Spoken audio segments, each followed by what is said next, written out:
Tuhan adalah gembalaku, takkan kekurangan aku. Saudara-saudari yang terkasih di dalam Kristus, selamat pagi.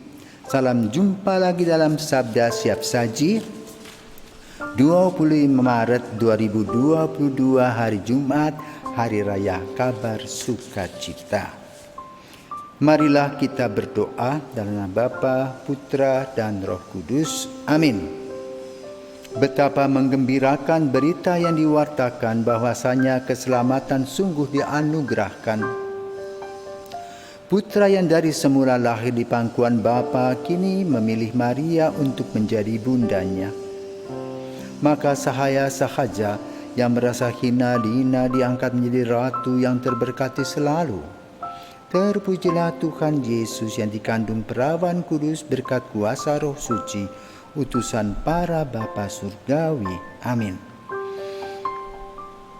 Bapa yang penuh kasih, menurut kehendak-Mu, Sabda telah menjadi manusia. Ia menerima tubuh insani dalam rahim perawan Maria. Kami mengakui penyelamat kami itu sungguh Allah dan sungguh manusia. Indahkanlah permohonan kami, semoga kami mengikuti teladannya sebagai manusia dan menjadi serupa dengan kodrat ilahinya, sebab Dialah pengantara kami yang hidup kini dan sepanjang masa. Amin. Tuhan bersamamu dan bersama rohmu. Inilah Injil Yesus menurut Lukas. Dimuliakanlah Tuhan. Lukas bab 1 ayat 26 sampai dengan 38. Dalam bulan yang ke-6 Allah mengutus malaikat Gabriel ke sebuah kota di Galilea bernama Nazaret kepada seorang perawan yang bertunangan dengan seorang bernama Yusuf dari keluarga Daud. Nama perawan itu Maria. Ketika masuk ke rumah Maria, malaikat itu berkata, "Salam, hai engkau yang dikarunia Tuhan menyertai engkau." Maria terkejut mendengar perkataan itu lalu bertanya di dalam hatinya, "Apakah arti salam itu?" Kata malaikat itu kepadanya, "Jangan takut, hai Maria, sebab engkau beroleh kasih karunia di hadapan Allah. Sesungguhnya engkau akan mengandung dan akan melahirkan seorang anak laki-laki, dan hendaklah engkau menamai dia Yesus. Ia akan menjadi besar dan akan disebut Anak Allah yang Maha Tinggi. Dan Tuhan Allah akan mengaruniakan kepadanya tahta Daud, bapa leluhurnya. Ia akan menjadi raja atas kaum keturunan Yakub sampai selama-lamanya, dan kerajaannya tidak akan berkesudahan." Kata Maria kepada malaikat itu, "Bagaimana hal itu mungkin terjadi? Karena aku tidak bersuami." Jawab malaikat itu kepadanya, "Roh Kudus akan turun atasmu, dan kuasa Allah yang Maha Tinggi akan menaungi engkau. Sebab itu anak yang akan kau lahirkan itu akan disebut kudus, Anak Allah. Dan sesungguhnya Elisabet sanakmu itu, ia pun sedang mengandung seorang anak laki-laki pada hari tuanya. Dan inilah bulan yang ke-6 bagi dia yang disebut mandul itu. Sebab bagi Allah tidak ada yang mustahil." Maka kata Maria, "Sesungguhnya aku ini adalah hamba Tuhan, terjadilah padaku menurut perkataanmu itu." Lalu malaikat itu meninggalkan dia. Demikianlah sabda Tuhan. Terpujilah Kristus. Bapak, Ibu, saudara-saudari yang terkasih, kita sudah biasa diajari oleh gereja untuk berdoa Angelus. Waktunya jam 6 pagi, jam 12 siang, jam 6 sore. Dengan tema Maria diberi kabar oleh malaikat Tuhan, maka ia mengandung dari Roh Kudus. Nah, doa Angelus merupakan sebuah peringatan akan hari raya sukacita yang dirayakan setiap tanggal 25 Maret. yang ada hubungannya nanti dengan Natal. 9 bulan kemudian Yesus lahir sesuai dengan perhitungan manusia dalam kandungan. Tahun ini, tahun 2022, tanggal 25 Maret, jatuh pada hari Jumat dalam masa Prapaskah. Ada hal yang perlu dicatat dan juga itu tentu jarang sekali terjadi. Dalam kanon 1251 dan hukum gereja disebutkan seperti ini. Pantang makan daging atau makanan lain menurut ketentuan konferensi para uskup hendaknya dilakukan setiap hari Jumat sepanjang tahun.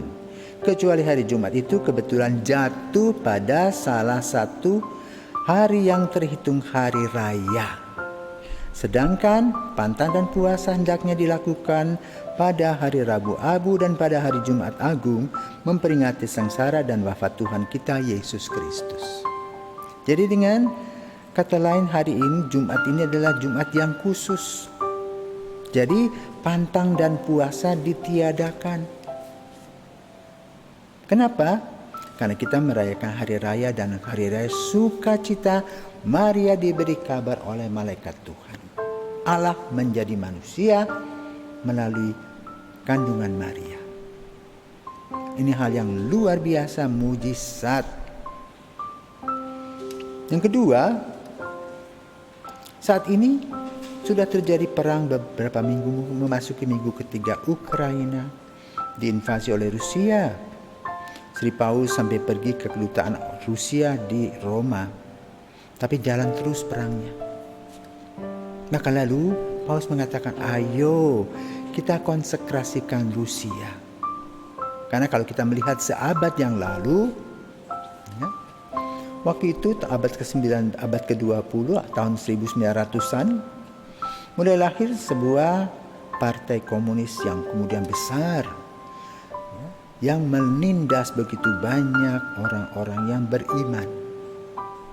Itu di dalam negeri Rusia. Maka kemudian Maria menampakkan diri di Fatima kepada 3 orang anak, yaitu Lucia, Jacinta, dan Francisco. Yang mana 2 orang sudah menjadi santo dan santa cilik. Nah, abad ini mulai lagi dengan invasi Rusia ke Ukraina. Maka pada tanggal 25 Maret diharapkan semua orang seluruh dunia, khususnya gereja Katolik, mengkonsekrasikan Rusia dan mempersembahkan kepada Bunda Maria yang merayakan hari raya sukacitanya untuk apa? Mengakhiri perang. Sudah ribuan orang meninggal.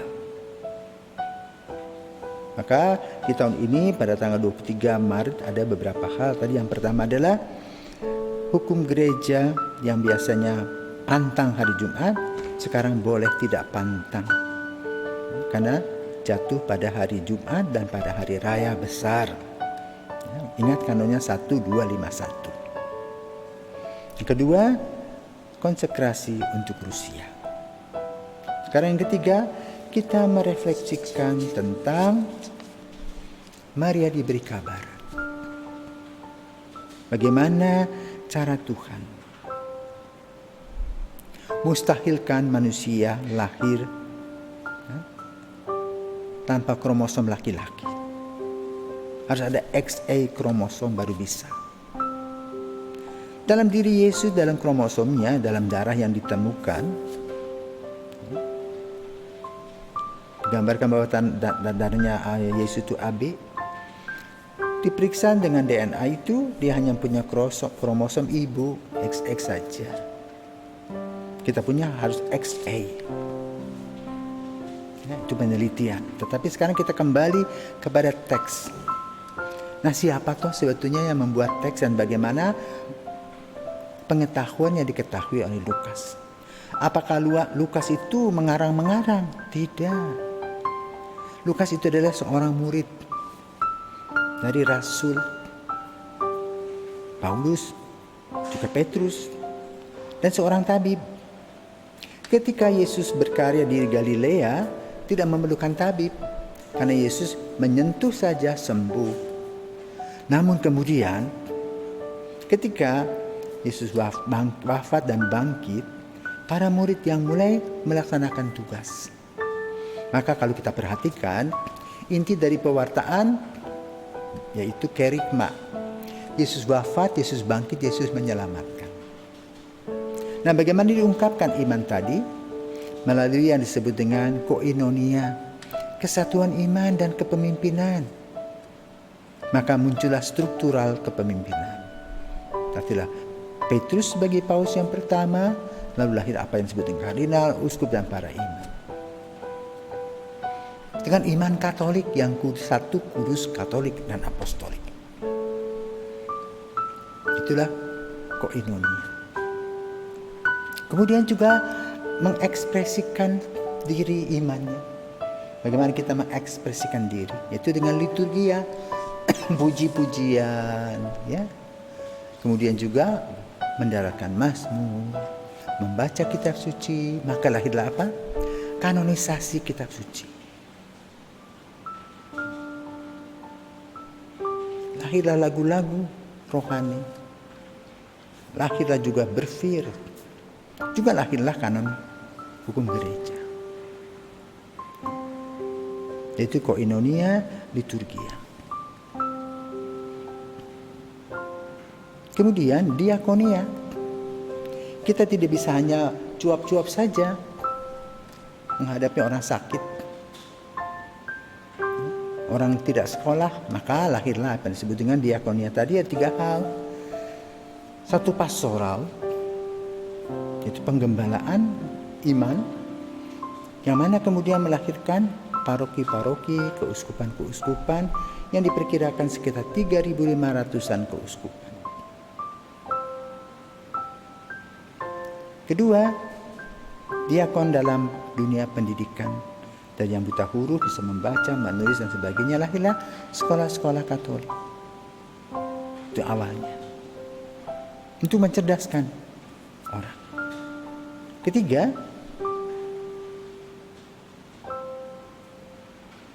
tadi satu sudah pastoral. Kedua adalah edukasi. Ya. Jadi pelayanan dalam dunia pendidikan. Yang ketiga adalah pelayanan dalam dunia kesehatan. Nah, disinilah tampil Lukas. Lukas kemungkinan mengunjungi Ibu Maria ketika umurnya sudah lansia dan ngobrol-ngobrol. Dan dia mendapat database. Maka lahirlah apa yang ditulis dalam Injil Lukas bab 1 ayat 26 sampai dengan 38.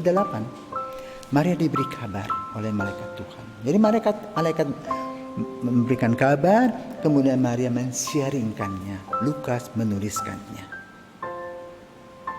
Karena itu hari ini adalah hari yang istimewa, khususnya bagi Maria dan bagi kita. Kalau Maria mengatakan tidak mau, nggak jadi. Kita tidak ada, gereja tidak ada. Ya, maka lalu inti dari pewartaan kabar gembira adalah satu, solidaritas Tuhan sendiri. Allah solider kepada manusia yang lemah dan memberinya kepada kita manusia. Coba bentuk yang lain kita tidak terima. Jadi Allah masuk dalam sejarah manusia. Luar biasa. Dalam terang Roh Kudus, makanya melawan alam. Kromosom tadi XA, XX saja. Karena itu dikatakan bagi Allah tiada yang mustahil. Yang ketiga, Maria mendengar dengan saksama tetapi dia mengkritisinya. Dan ini merupakan contoh bagi kita. Mendengar tapi harus kritis. Saat ini kan banyak orang dibohongi toh dengan crazy rich abal-abal tadi, tipu-tipu. Ya, diberikan bagaimana semangat untuk terus memberi dan menitipkan uangnya, akhirnya jebol. Maria mengkritisi. Apa dia katanya? Oke, tapi ingat, aku ini belum bersuami. Logika. Lalu apa jawab malaikat? Dijawab dengan iman. Roh Kudus akan turun atasmu dan Maria Ya, karena iman, ketaatan imannya. Ini juga merupakan contoh bagi kita. Karena itu Maria tahu siapakah Yesus yang akan lahir dalam kandungannya itu. Dan yang keempat, dia juga mendengar bahwa tantanya Elizabeth itu sudah tua, belum jadi punya anak. Dan disampaikan dalam pewartaan tadi bahwa Elizabeth pun sudah mengandung, di mana usianya sudah uzur. Dan pada saat itu adalah bulan yang ke-6. Maka Maria peduli. Setelah mendengar berita itu, kemudian dia pergi ke Ain Karim, membantu Elizabeth sampai melahirkan, dan baru kembali ke Nazaret, dijemput oleh Yusuf. Nah, saudaraku terkasih, mujizat terjadi dalam diri Maria, dalam diri kita. Karena apa? Tanpa Maria menjawab, "Ya, aku ini hamba Tuhan," sejarah keselamatan tidak sama seperti yang sekarang ada. Dan kita bersyukur dengan kehadiran dan juga pewartaan kabar malaikat kepada Maria yang melahirkan hasil yang luar biasa. Buah-buah kasihnya luar biasa membahana. Selamat merayakan Hari Raya Kabar Sukacita. Juga selamat berdoa khusus untuk Ukraina dan Rusia.